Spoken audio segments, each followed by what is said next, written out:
Hey everybody, it's Coach Bronson here, and today I have a special guest, Stewart, the ketogenic nutritionist on Instagram. If you guys are on Instagram, check her out. It's the ketogenic.nutritionist, right? That's it. Okay, awesome. So go check her out. And we're going to talk about a bunch of things, health related. We're going to talk about PCOS, Hashimoto's, pregnancy. We're going to talk about a bunch of things. But before we do, I want to remind you to subscribe to this channel. If you haven't subscribed already, click the bell. Make sure that you're notified every time I come out with a new video. I do a live every Tuesday night, and then a new video comes out every Friday. And most importantly, if there's any information that you get out of these videos, please share with somebody that you care about. The more we can spread this information and help other people, the better off we're all going to be. Okay. So let's get started. Temple, how are you today? I'm doing well, and I have to thank you for letting me come on. I'm honored. Yeah, thank you very much. I really appreciate it. We met in Vegas, which was a very interesting conference. But I think the most I got out of going to that conference was meeting people and then networking. There were so many cool people there between speakers and just other people that are in the space like we are. I think that was probably the most beneficial for me. What about you? Oh, I completely agree. I got to meet all you guys, and I love. You lose the value. You don't lose the value, but you forget about what it's like to meet people in person when you're Yeah, largely on social media. So it was right. so nice to get to know people, face to face. Yeah, absolutely. So you are the ketogenic nutritionist and you do nutrition coaching, health coaching, that kind of stuff. What's your story? How did you get into that? I mean, have you been doing that for a long time? Well, yeah. So technically, I've been a practicing dietitian for 4 years now, going on my fifth. Okay. But I got into health originally because I was playing. I played in college and also played in semi-pro for soccer. And Oh, so, okay. that really propelled me into the whole like I want to be the best. How can I eat the best to perform the best type realm? And so that kind of is what ignited my passion for nutrition. But then I had my own kind of personal issues and challenges that I was going through that kind of shifted my gears less towards performance, more towards health, longevity, disease prevention, etc. Okay. Okay. And what were some of those things that you were dealing with? So, well, it kind of all started in college. I was like I said, playing soccer, and I just was noticing hormonal issues, the typical like no cycle, cystic acne, my hair was falling out. And Oh, you have wow. to remember, I was like, I'm working out all the time. I'm relatively healthy. I mean, I was at like 20, maybe 19, 20 at the time, 21. Hmm. And um these problems are just I was a little bit depressed on honestly, just I wasn't right. I didn't feel like I was myself. And I can remember going to the doctors, and they were just like, oh well, you're an athlete, it's no wonder you don't have a cycle, it's just because you're working out too much and all this Oh, other stuff. And I know, and heard that so many times. Good I know Lord. I got the runaround. And so yeah, ended up leading to a PCOS diagnosis after college, when I was actually in dietetic school and a dietitian, really. Okay. And then, so you just named off a couple of things that you're dealing with. Those are common symptoms of PCOS. Like, how does Yeah, someone know? Because I hear what you're saying. I hear from women all the time. I'm yeah. dealing with this. I'm dealing with that. I'm dealing with this. Like, how do you identify if PCOS is an issue? So the first thing that kind of sets most people off, and it's a little hard to identify because so many women are on birth control, is amenorrhea, or is something going on with their cycle, whereas it's too long, too short, very heavy. There's a lot of factors, but initially, and women should know that the cycle is really kind of the window to your health. Like if the Yeah. cycle is off, something's not right. And so that's really the initial one. And then you've got the cystic acne, like I was talking about, that acne deep below the skin. A lot of women experience oil, like just oily faces, oily hair, like just a lot of oil, and that comes from the androgens. Weight loss resistance is another one, where you just cannot lose weight, whatever you do, even if you're fasting. And I mean, doing, well, not necessarily fasting, but low calorie and doing all these things. Sure. And then, of course, there's blood work, and typically you get your high androgens or classic insulin. 70-something% of PCOS is insulin resistant, so that's a pretty good Okay. marker. But you have Okay. your blood work as well. Gotcha. Wow. Okay. Interesting. Um, and you found this out. What did you do about it?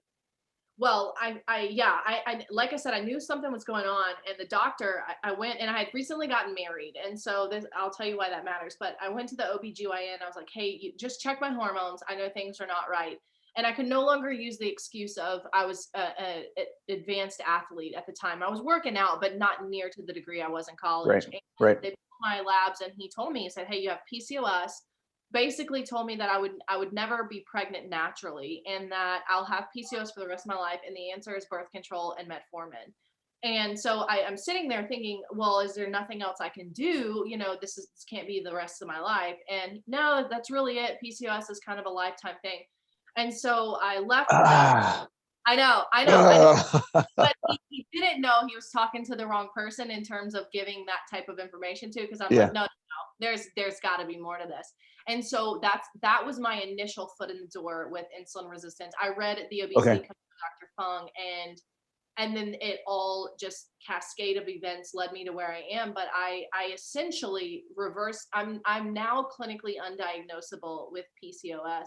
There's a long journey in between, and I started using it in the hospital, keto in the hospital. But yeah, that's what I did. I took a nosedive into the ketogenic world, and I'm so glad I did. So you said something that's very interesting. You are no longer diagnosable with PCOS. That's different than you've cured PCOS, or that's different that it's in remission. Like I hear different phrases along all of these lines from people. So what is your take on the whole remission versus healing versus what's your take on all that? So in my opinion, my PCOS is healed, and it's reversed. It's all the things you just said. However, there are physicians and OBGYNs that would disagree and say that once you have PCOS, you always have PCOS. And I do believe to a degree that I'm at a higher risk for developing Yes, insulin than your average person. 100%. But that's in no way, I want women to know that it's reversible, and you can not present with one symptom of PCOS. No one would even know had I not go to the doctor and say, "Hey, I have a history of PCOS." You cannot get that from my current medical examination. Right. That Right. wasn't. Yeah. Okay. That's kind of how I feel about it. Like if you don't have it, you don't have it. Exactly. But Like then why? you'll have, the people that social media and that will argue about it. And it's like, well, whatever. Like, it's not there anymore. So Right. That's the important part, right? It's gone. Exactly. Whatever you want to classify it as. Yeah. Okay. So did I just catch that you found keto after you reversed PCOS? No. It was No. Okay. I found keto first. Okay. It took me a while to reverse PCOS. I'll tell you that. I mean, I struggled when I was doing keto, and it took me. I started seeing immediate results, but to get my hormones where they are now, it took me at least probably 6 months to 9 months Okay. to fully get it Okay. gone. And what about it? So, I mean, this is going to be a fairly generic, but could be also an in-depth question. What was your process of getting your hormones fixed? Right? Is it high fat? Is it just cutting out the carbs? Is it more protein? Like, Yeah. what are the things that you had to do? Because I know everyone's in a different place, and some people like, hey, I need more fat, and some people like, hey, I need more protein. Like, Yeah. So my Hashimoto's diagnosis actually came about a month and a half after my PCOS diagnosis. And it was from a different doctor running a regular blood work panel, but thankfully they knew to check for antibodies and stuff like that. And I say that to say my initial nosedive into ketos actually started with carnivore. So because of the the Hashis, I was like, okay. And basically at that point, my Hashimoto's was I was a wreck. I mean, on top of the PCOS, my GI system was so messed up, and I was depressed, and it was awful. So I was like, I'm going to go full elimination diet. And so I did, and I did carnivore. And honestly, I did carnivore for 90 to 120 days. I did for a while. And I felt, the best I've ever felt. And I love it. I think that was really the pillar to get my Hashimoto's in remission. Okay. I've since obviously I've added some foods back, but I always go back. If I'm in a thyroid storm, or even after the birth of my child, of course your thyroid can go wacko city really quick. So I did a little stint of carnivore again, to kind of help calm that. But yeah, that's just, I forgot your question, but that's what I did. Like, was there anything specific you did in that process of reversing your PCOS? Was it a focus on fat? Was it a focus on protein? Like, where was that? So my focus was initially on protein, because I was such in the dietitian mindset. I was like, dear Lord, I cannot add all these saturated. Like, I was so like, this is so countercultural. Like, I cannot do Yeah. this first. And then so I added the proteins and I obviously cut the carbs. And I was at first I was having some issues getting in ketosis, and I think that was just due to sheer insulin resistance of the PCOS. Yeah. And then I started to feel the hunger and stuff like that, and that's when I added in the fat. So I would say it went protein, elimination of carbs, and then I started adding in the fats. And since then, I'll play with fats and proteins as I see Okay. fit. What makes Yeah. me feel Yeah. good. Yeah. So you said something, you were actually, just before we started recording this video, you were live on Instagram, and I heard you talking about protein. I thought I heard you say something about protein. What are your recommendations for protein for people, particularly women? Because I know a lot of women are afraid of it. Yeah, a lot of women are afraid of it. So my 10 recommendations for anyone is over 0.8 per kilogram. That is Yep. for Joe Schmo, and that is higher than what the WHO and USDA and all that Yep. recommend. Yep. Most of my clients, I would say, are probably closer to 1.1 to 1.2 given what they're going through. And the Yep. reason why is I have just found so much success with high protein keto. Like, I don't know, like, I know there's more and more research coming out with it, but Yep. for women especially, I have just seen that, like, getting into ketosis, I'm not really super concerned with getting people into just super deep ketosis. I'm And so glad you said that. unless obviously I've had a couple epileptic clients, that's a whole nother realm. Sure. But the majority, I do high protein, and honestly, I feel like my body works a little bit better. So I fall it somewhere in between that, obviously based on activity, Yep. weightlifting, all Yep. that kind of stuff too. But Yeah. it's definitely Yeah, so I'm glad you said that, because I 100% agree that being in a state of ketosis is less important than getting rid of the carbs and the processed food and the stuff that's messing up your system. Yeah, so I recommend, so if you're at 1.1, 1.2 kilograms, I usually recommend 1 gram per pound of lean mass. So I think that kind of works out to be similar when you do the translation. Yeah, yeah. that's awesome. So talk to me. So you mentioned when you started this journey, it was around the same time you were getting your registered dietitian training and certification, that kind of stuff. What was let's tell me a little bit about that back and forth between what I'm being taught and what I'm actually seeing in my life. Like, how does that work? So I tell people I had a young life crisis because it really, I mean, I had just graduated with this degree of like, eat all the whole grains, like make bread and legumes and all this stuff. And I'm sitting here, and I have to tell you, my dietitian role at the hospital, I was a float dietitian. So I covered everything. I covered bariatric surgery. I spent a lot of time in the diabetes clinic. And what I found, and multiple clinics around this area, and what I found was that people just were not getting better. And I was Yeah. getting really frustrated. And I'm like, I got into this because I wanted to help heal people with food. And honestly, I feel like I'm making it worse, or I'm confusing them, and then they're frustrated, and then they throw in the towel. And so, and I totally believe that this was divine intervention, that I was diagnosed with PCOS, because it totally changed the trajectory of what I believed in my life. And so as I'm learning this for myself, I start to incorporate a lot of it into my practice. And of course, I was not telling a soul. I mean, I was not telling. I remember a doctor came in one time and was like, "How are all of your patients getting off insulin?" And I was like, "Well, they follow my plate." And I remember thinking, I literally went back and told him, I was like, "Look, dude, you got to tell everyone low carb keto." But because we developed a good relationship. But Yeah. it was it's almost sad to say, but I was young and I was intimidated, and there was a lot of dietitians, and they were all great, but all very vocal about keto. And at that time it was really like popular. So Yeah. it was in conversation, like, "Oh, could you believe somebody came in my office wanting to do keto, and I, sent them away." And it's like, I'm thinking that, and I'm hearing these conversations thinking in my head, well, shoot, I'm losing like, 15, 20 pounds at this point. My cycle return, like, I'm feeling great. I had multiple patients, like I said, get off insulin. And then Verta Health, which I'm sure you're familiar Oh with, yeah, sure. came to do a study at the hospital that I was Oh, at. cool. It was great. This is what kind of iced the cake for me, aside from Dr. Bickman's book. But I enrolled I all love these him. clients. He's great. And my veterans were literally reversing type 2 diabetes, reversing it, losing 80, 90 pounds.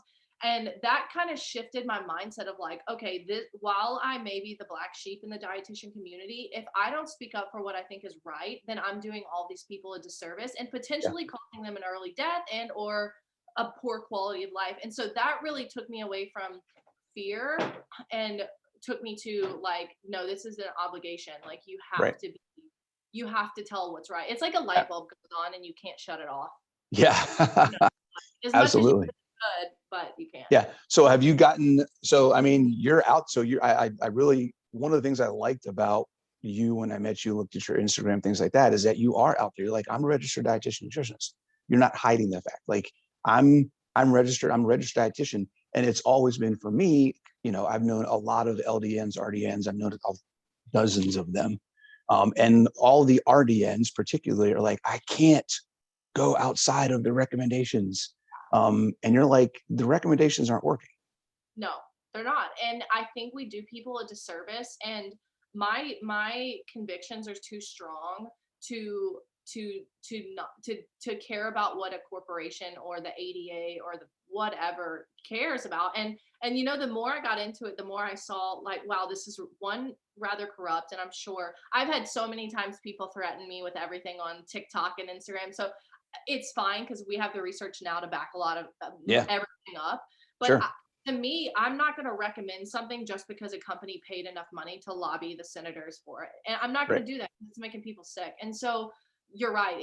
But I've gotten my fair share of stuff from it. I mean, it's more so on TikTok. I get a lot of like, and I don't know why TikTok seems to be a little bit more violent than Instagram, TikTok but is kind of like a blend between Instagram and Twitter. Like it's kind of a yeah, mix between the two. yeah, and it's gotten nasty. I mean, I've gotten like, you're not a real dietitian. I'm gonna turn you into the ADA, like all this stuff. I'm like, here's my licensure number if you wanna, take it. Right.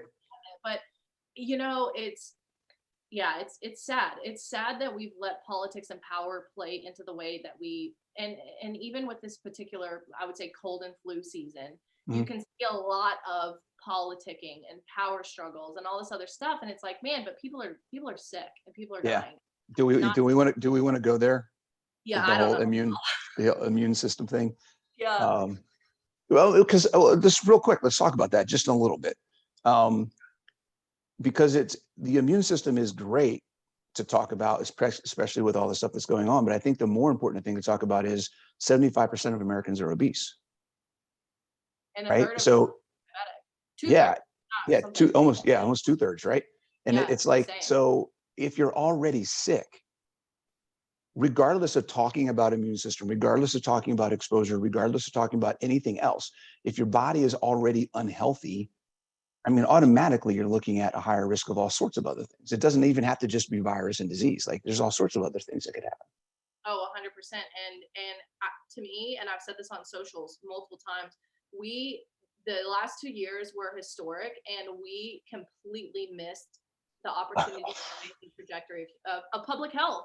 And it's Yeah. infuriating because we've all been affected with somebody that has been lost, right? And Yep. it's like, well, did we help or did we just scare the crap out of everyone and then let Right. them pass away anyway? And Yeah. so I get really fired up about it because not only that, but I mean, the statistics are certainly not getting any better. Like we're terrible now. We're not getting it's not Right. improving.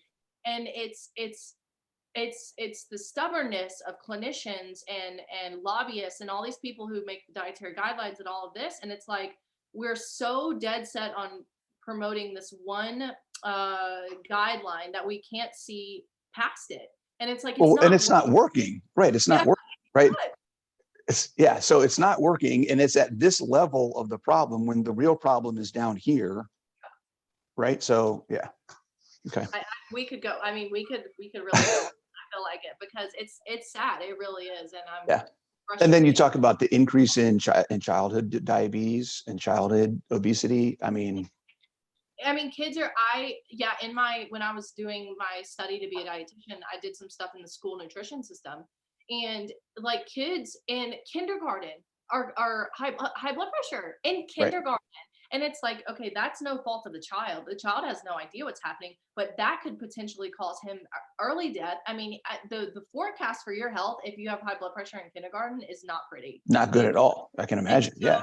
yeah, it's like I just get so upset, not upset, but fired up about it, because it's Mhm. like we missed it. We just completely missed it. And this would have been the time to say, oh shoot, man, everybody needs to get healthy. Let's put all these measures into place. Let's require all the, like, there could have just been monuments of work and health and progress, and it Yeah. just missed. Yeah.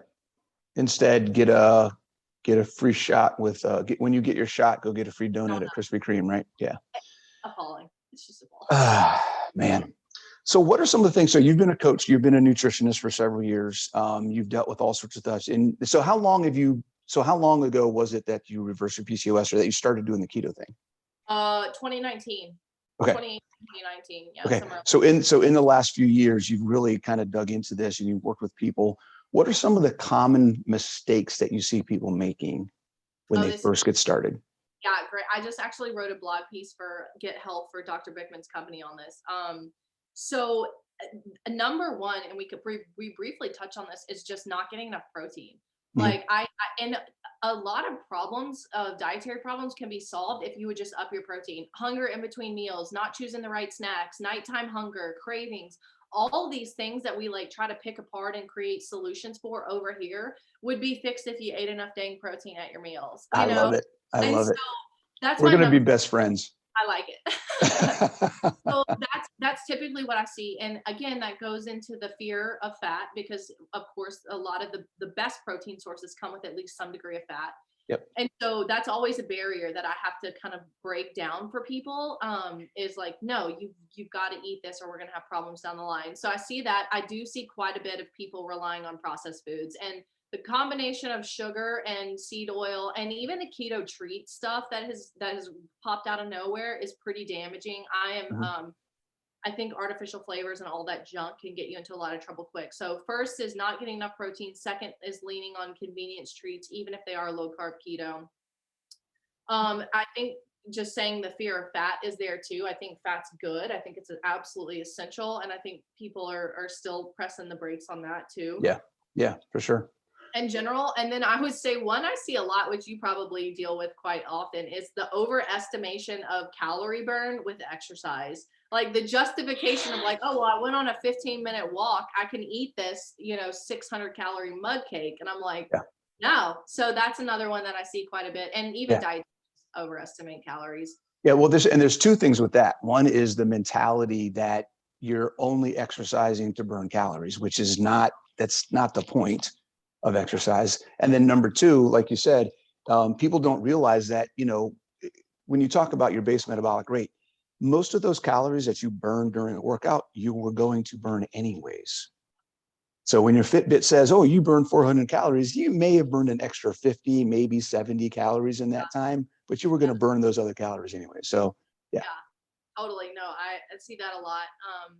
And then, I think I would say my last one, and there's definitely more, but I think people have a really unrealistic view of weight loss, and they expect, because of the way that keto can be portrayed online, especially by people who don't have any business portraying it, honestly, it's Yeah, like yeah, for sure. a quick fix, and you're not going to lose 15 pounds in a week. Well, depending on how heavy you are, you may, but like it, honestly, it's not a quick fix. It's not a, I don't want you to join my program and work with me and view it as this 20-day weight loss challenge, right? Right. This is a completely a different way of eating, and it's going to affect your blood lipids. It's going to affect your lab values. It's going to affect a lot of things.